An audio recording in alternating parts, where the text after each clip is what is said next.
In order to talk about sine, cosine, and tangent, we first need to construct a right triangle. And as you know, a right triangle has a right angle, and then the other two angles are acute, and together they form complementary angles.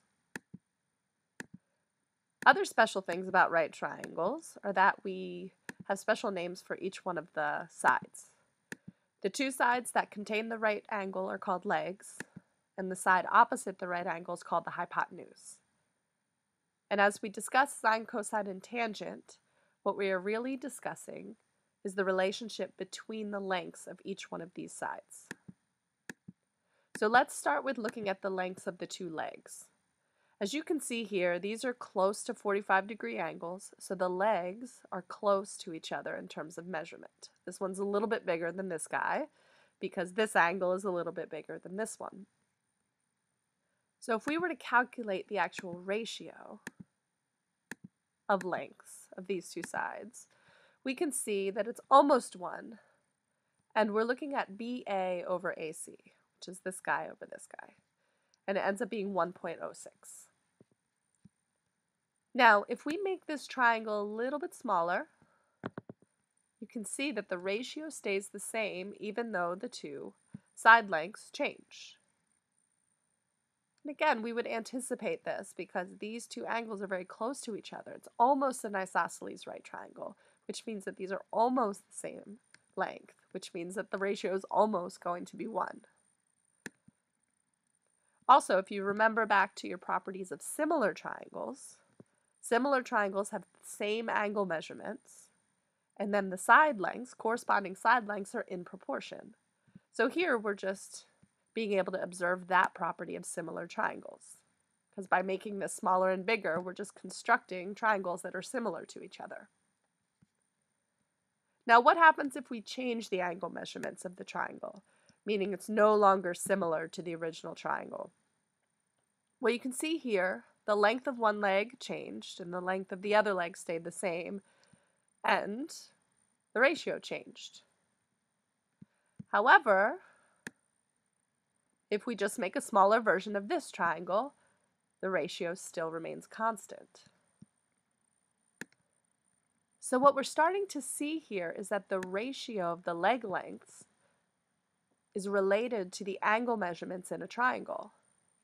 And since these are all right triangles, we really only need to know one other angle measurement to figure out which type of triangle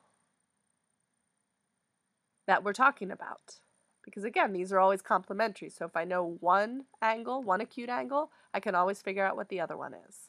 And this is special about right triangles. So, out there in the world, there are tables in the back of your textbook, online, you can find them anywhere, that talks about these ratios. Someone sat down and actually wrote down, if this is a 52-degree angle, the ratio of leg to leg is going to be 1.29. If this is a 43-degree angle, the ratio of leg to leg is going to be 0.96. And there's a whole table of these values, because it's useful if we only know one of the leg measurements. Because if we only knew 6.41 but didn't know this guy, we could put an X here, look up what the ratio should be based on this angle, and then we could calculate it because we have one equation and one variable. And as you know, we can always solve for that unknown. So what is this table of values called? Well, first we're going to look at all the other ratios. But this one, leg to leg, is called the tangent of this angle. Here, if we go opposite leg, so again we're talking about this angle, leg opposite to that angle, to hypotenuse, we call that the sine of the angle. And then finally, this leg over this hypotenuse is called the cosine. And we can look up these values in any table, or you can use your calculator because the whole table is stored into your calculator. So let's define these one more time. First of all, it's critical to know that these two legs, we need to specify which one we're talking about in order to define sine, cosine, and tangent. So again, if we're just looking at this one angle here, we call this leg the opposite, And then this leg we call the adjacent leg.